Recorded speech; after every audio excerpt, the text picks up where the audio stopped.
right, so a lot to unpack here either way as we welcome you into the show. And congratulations to Geno Smith. Mike Tannenbaum is here, Mina Kimes, Adam Schefter, of course, Matt Miller joins us a little bit later on for some draft news. Mina, I'll start with you. What do you think now that we have this deal for Geno Smith and the Raiders?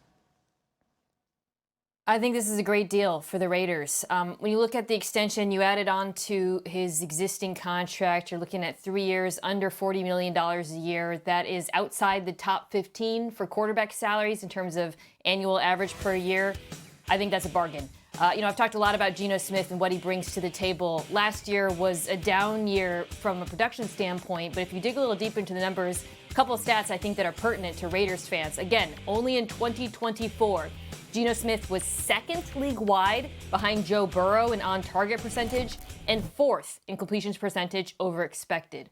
What that shows, I believe, is that in some pretty adverse circumstances in Seattle in terms of the pressure and the lack of run-pass balance in that offense, he was, above all, an accurate thrower of the football. It is not surprising to me that in addition to Pete Carroll wanting to reunite with him, Tom Brady saw that and liked it and probably and 100% signed off on this deal.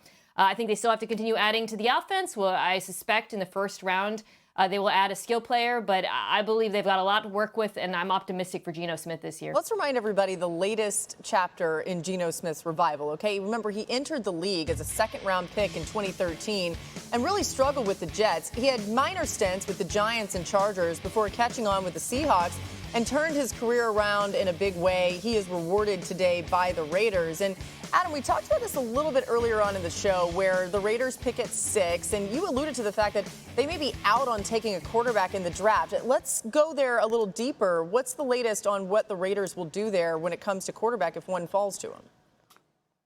Laura, even going into today, I think there were major questions about whether the Raiders would be willing to use the 6th overall pick in the draft on a quarterback when they've just given up a 3rd-round pick to Seattle for Geno Smith, who's gone to the Pro Bowl. Now, again, you can make that trade and think, well, maybe the Raiders would be well off securing the quarterback position if there were a quarterback there like a Shedeur Sanders that they believed in. But that was before today, before they agreed to a 2-year, $75 million extension, including $66.5 million in guaranteed money. And if the Raiders were now to go quarterback, which I think people are not expecting, that would be akin to what the Atlanta Falcons did last year when you give Kirk Cousins the 4-year, $180 million deal and then go ahead and use the 8th overall pick on Michael Penix.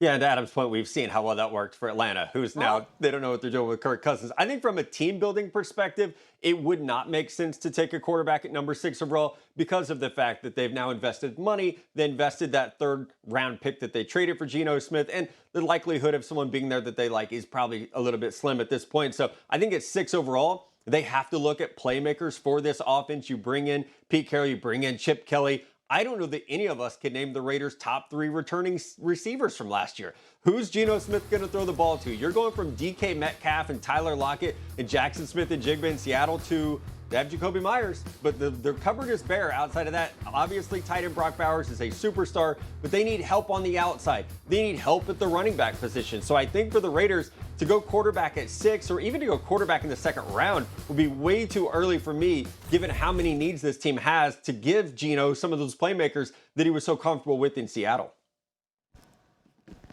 Yeah, I think skill player is absolutely the way to go in the 1st round at pick 6. Which skill player is something I personally am torn on? Because on one hand, Raiders' run game was one of the worst in the NFL last year. Ashton Jeanty, who is the best running back in this draft and a truly special player, is sitting right there.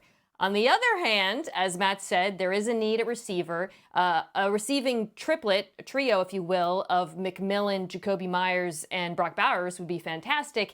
And financially, let's put it this way. The highest paid running back is Saquon Barkley at $20 million a year. He's an outlier. He would be the 21st highest paid receiver. So if you get a really good rookie receiver, there's financial upside there too. And you're sort of weighing all of that when you consider McMillan or whoever versus Jeanty. It's not an easy decision, but I will say in either of those directions, I do love what both players bring to the Raiders offense.